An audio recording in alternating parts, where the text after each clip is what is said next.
एक सामान्य इंसान समुद्र में ज्यादा से ज्यादा 800 फीट की गहराई में तैर सकता है, लेकिन अगर उसे इससे ज्यादा यानी 1 किलोमीटर की गहराई तक जाना है तो अपने साथ ऑक्सीजन सिलेंडर रखना होगा।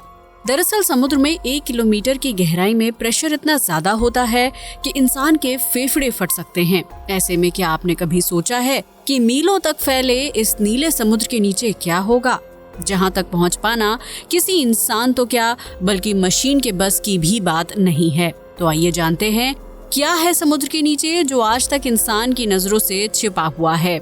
धरती के 70% से ज्यादा भाग में समुद्र और महासागर है, जो अपने भीतर कई तरह के जीव जंतु, रहस्यमयी जानवर और इंसानों द्वारा फैलाए गए कूड़े को समेटे हुए है।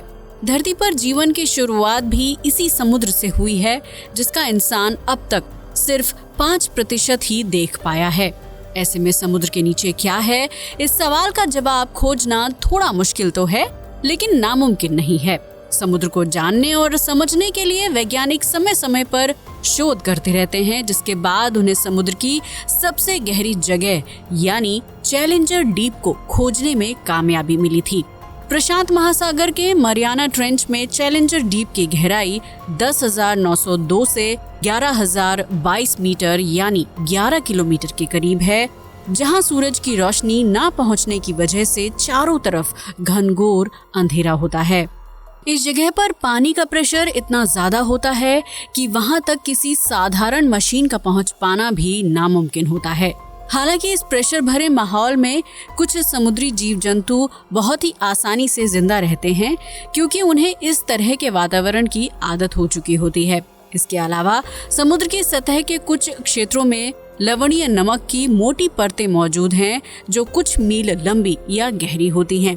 ये नमक की परतें जब समुद्री पानी के संपर्क में आती हैं तो उसके साथ मिक्स हो जाती हैं और उसकी वजह से समुद्र का पानी बहुत ही खारा हो जाता है। क्या छिपा है समुद्र की गहराई में? समुद्र में कई तरह के जीव जंतु और मछलियां रहती हैं, जिनमें से एक ब्लू व्हेल है।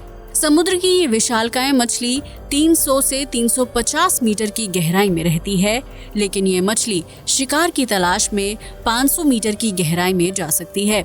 समुद्र की इस गहराई में भी पानी का प्रेशर काफी ज्यादा होता है, लेकिन ब्लू व्हेल के अंदर इस प्रेशर को झेलने की क्षमता होती है। इससे नीचे 750 मीटर की गहराई में पनडुब्बियां जा सकती हैं, जो विभिन्न देशों के लिए सुरक्षा और निगरानी का काम करती हैं। लेकिन 750 मीटर की गहराई से नीचे जाने का साहस पनडुब्बियों में भी नहीं होता है, क्योंकि उस जगह पर पानी का प्रेशर बहुत ज्यादा होता है, जिसकी वजह से पनडुब्बियों के फटने का भय रहता है। 800 मीटर की गहराई तक पहुंचने पर सूर्य की रोशनी बेहद कम हो जाती है और उस जगह का तापमान बहुत ही कम होने लगता है। यानी अगर कोई इंसान आधुनिक मशीनों की मदद से भी इस गहराई में उतरने की कोशिश करेगा तो उसे कम होते तापमान और तेज प्रेशर का एहसास हो जाएगा। हालांकि इस गहराई में भी समुद्री जीव जंतु और मछलियां जिंदा रहती हैं, क्योंकि 800 मीटर या उससे नीचे की गहराई में सक्रिय समुद्री ज्वालामुखी होते हैं। इस तरह के ज्वालामुखी कभी कभी फटते हैं, जिससे निकलने वाली गर्मी की वजह से पानी का तापमान जलीय जीवों के लिए जिंदा रहने लायक बना रहता है। इससे नीचे यानी 11,022 मीटर की गहराई तक पहुंचने पर आप खुद को चैलेंजर डीप में पाएंगे, जहां चारों तरफ घना अंधेरा होता है और यहां किसी भी चीज को नग्न आंखों से देख पाना लगभग नामुमकिन है। आज तक मानव और वैज्ञानिक मशीनें समुद्र की इसी गहरी जगह तक जाने में कामयाब हो पाए हैं, क्योंकि समुद्र में इससे नीचे के गहरे स्थान तक पहुंचना आपकी जान को खतरे में डालने जैसा होगा। चैलेंजर डीप इतना गहरा है कि अगर इस जगह पर माउंट एवरेस्ट को उल्टा करके डाल दिया जाए तो उसकी चोटी भी इस गहराई तक नहीं पहुंच पाएगी और 3 किलोमीटर की दूरी पर ही रुक जाएगी। कई लोगों का मानना है कि समुद्र के नीचे सोना, चांदी या डूबे हुए जहाजों का कीमती खजाना मौजूद होगा, जिसे खोजने के लिए कई लोग समुद्र में गोता भी लगाते हैं। लेकिन समुद्र आपकी और हमारी सोच से भी कहीं ज्यादा विशाल और गहरा है, जिसके नीचे मौजूद चीज का पता लगाने के लिए धरती के शुरुआती दौर में वापस लौटना होगा। समुद्र का निर्माण पृथ्वी की संरचना से जुड़ा हुआ है, इसलिए उसके नीचे क्या है ये जानने के लिए पृथ्वी के अंदरूनी हिस्सों को समझना और उनका आकलन करना होगा। समुद्र के नीचे क्या है।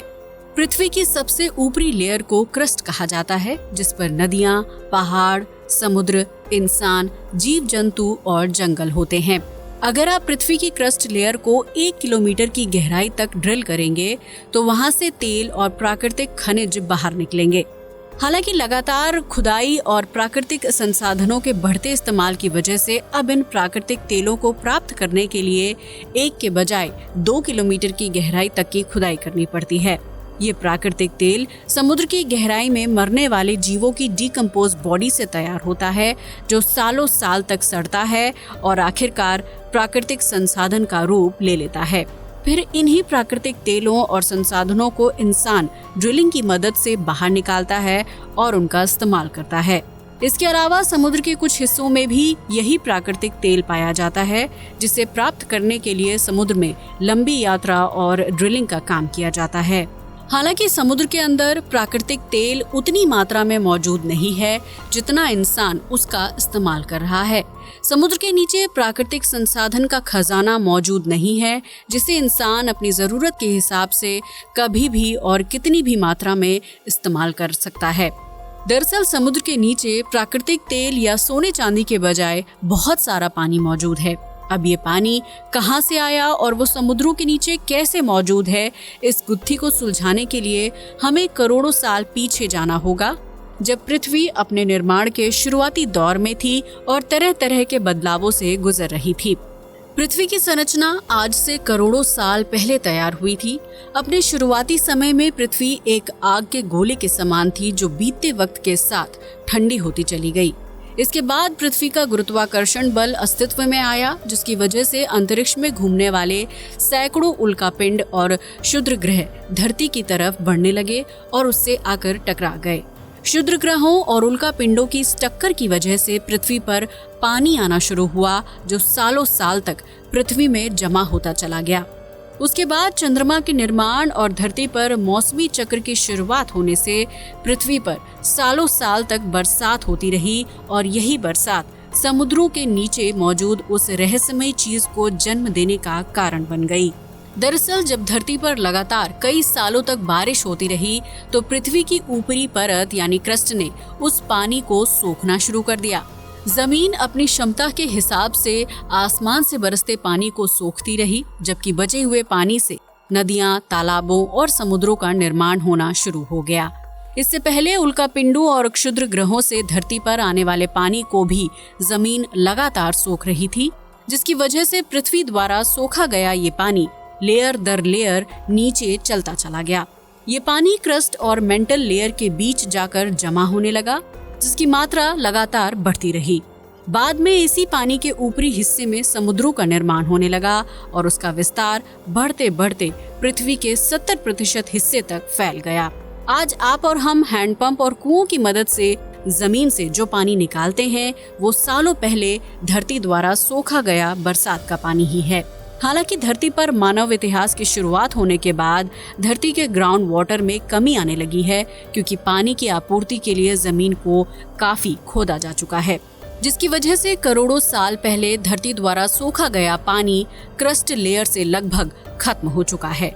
वहीं मेंटल लेयर में मौजूद बरसात का पानी इतने नीचे मौजूद है कि उससे पाने के लिए इंसान को समुद्र की गहराई को पार करना होगा। इसलिए ये कहना गलत नहीं होगा कि समुद्र के नीचे कुछ और नहीं बल्कि ढेर सारा पानी मौजूद है, जिसे धरती ने सालों पहले बरसात और क्षुद्र ग्रहों से सोख लिया था। किस रूप में मौजूद है समुद्र के नीचे का पानी, ये तो आप समझ ही चुके हैं कि समुद्र के नीचे पानी मौजूद है और कहां से आया होगा। लेकिन क्या आपको ये पता है कि समुद्र के नीचे का ये पानी किस रूप में मौजूद है? दरअसल समुद्र के नीचे मौजूद ये पानी नदियों और झीलों के रूप में जमा है, जो कभी कभी बहते हुए भी पाया गया है। ये बात सुनने में अजीब और अविश्वसनीय जरूर लगती है, लेकिन प्रकृति के रहस्यों के आगे आपकी और हमारी सोच कुछ भी नहीं है।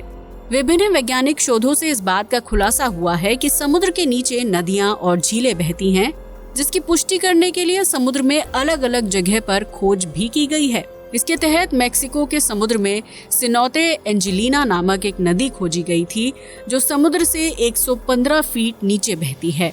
इसी तरह ब्लैक सी में भी 100 फीट नीचे बहने वाली दुनिया की छठी सबसे बड़ी नदी खोजी गई थी, जो 4 मील प्रति घंटा की रफ्तार से बहती है।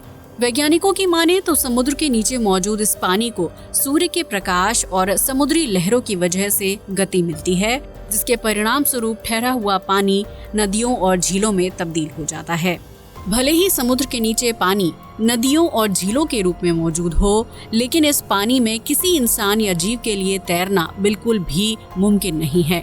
दरअसल इस तरह के पानी में मीथेन और हाइड्रोजन सल्फाइड की मात्रा बहुत ही ज्यादा होती है, जो विषैले पदार्थ के रूप में काम करता है। यही वजह है कि समुद्र के नीचे बहने वाली नदियों और झीलों में समुद्र के जीव जंतु नहीं पाए जाते, क्योंकि ये पानी उनके लिए जानलेवा साबित हो सकता है। हालांकि वैज्ञानिकों का मानना है कि हर तरह के पानी में किसी न किसी तरह का जीवन जरूर होता है, इसलिए ऐसा संभव हो सकता है कि समुद्र के नीचे बहने वाली नदियों में सीप और घोंगे जैसे जीव मौजूद हों।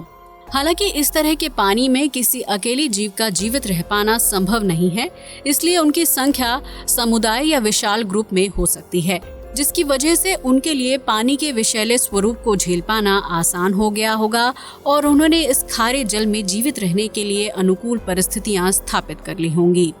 अब तो आप समझ ही गए होंगे कि समुद्र के नीचे क्या है और उस जगह तक पहुंच पाना किसी इंसान या मशीन के लिए संभव क्यों नहीं है। ऐसे में जरूरी है कि हम और आप पृथ्वी द्वारा संरक्षित जल को बर्बाद करने के बजाय उसे बचाने की कोशिश करें, क्योंकि धरती पर पीने के पानी में लगातार कमी आती जा रही है।